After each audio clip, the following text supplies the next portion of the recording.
We'll break some news for you on the Burnsy Show this morning. It's not good news. This is a Burnsy Show exclusive. I understand that Hull College are going to be shedding staff and that over 100 full-time posts are under threat. Employees at the college have had letters. We're going to talk to the union. They're looking for redundancies. But that's the breaking news on the Burnsy Show this morning, that Hull College is going to be shedding jobs. I understand they're short of at least £2.6 million on their 16 to 18 further education funding. And staff right across the college have had letters from the Chief Operating Officer. The union will talk to us this morning, or one of the unions, in terms of what they understand is going on. But if you're at Hull College, do talk to me this morning. We'll try, what do you know? We'll try and get the college on to see what's going on. That Hull College, it looks as though it's going to be shedding jobs and staff. I don't know a great deal about it. I understand the staff have all had a letter in relation to a £2.6 million shortfall in funding for next year in terms of the 16 to 18 further education group.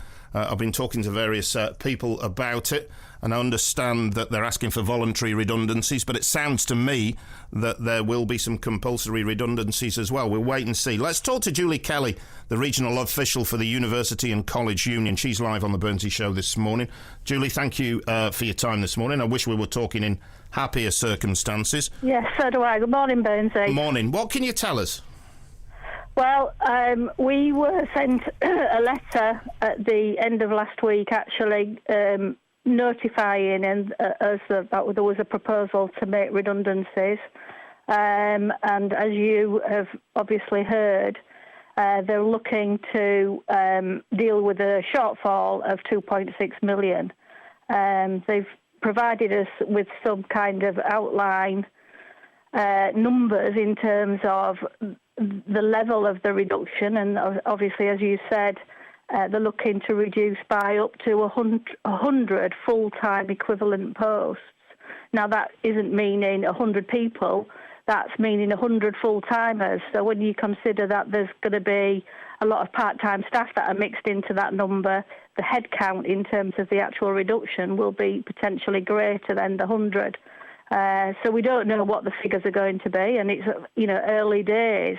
As we understand it, particular individual staff areas haven't yet been met with, and it's obviously worrying times again at Hull College, because there has been annual rounds of redundancies at the college since 2009, and the ability to offset that number of posts that they're looking to reduce by voluntary redundancy means, I think, is going to be a tough call.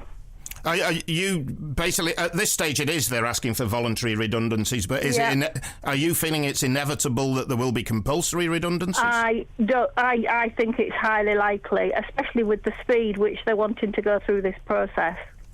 Give us an indication of the speed and the timescale here, Julie. Well, I think they're looking to make to have gone through a consultation process and have it all finished and wrapped up and done by the end of October, which, for 100 people 100 posts to go, that is going to be a tall ask to get that done, because, people will, not necessarily agree with the reasons for the redundancies.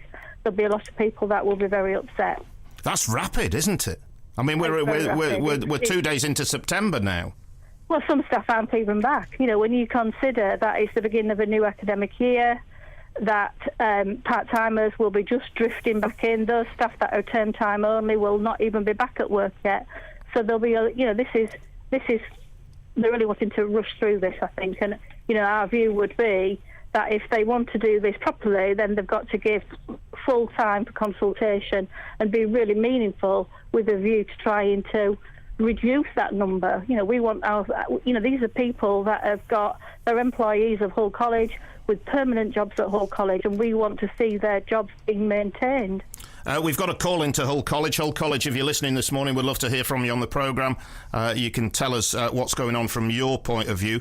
Money will be behind this. What's happened? Have they lost funding of the, or is it something else? What do you know, Julie? It's difficult to know as to why they need to save 2.6 million. It would appear that they seem to have a shortfall in income.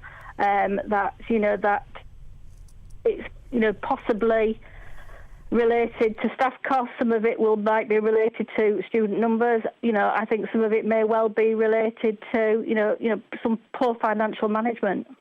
So what now from the union's point of view? Early days.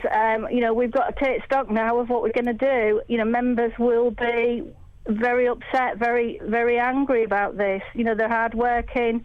They put in lots of time and effort over and above the call of duty for the students that go through the door. And, we're going to have to consult now with our members as to what we're going to do about this.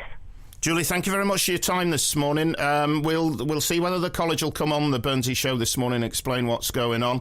But that is Julie Kelley. Thank you, the regional official for the University and College Union. That's the breaking exclusive news on the Burnsy show this morning. Jobs to go at Hull College. The union says upwards of 100 full-time posts.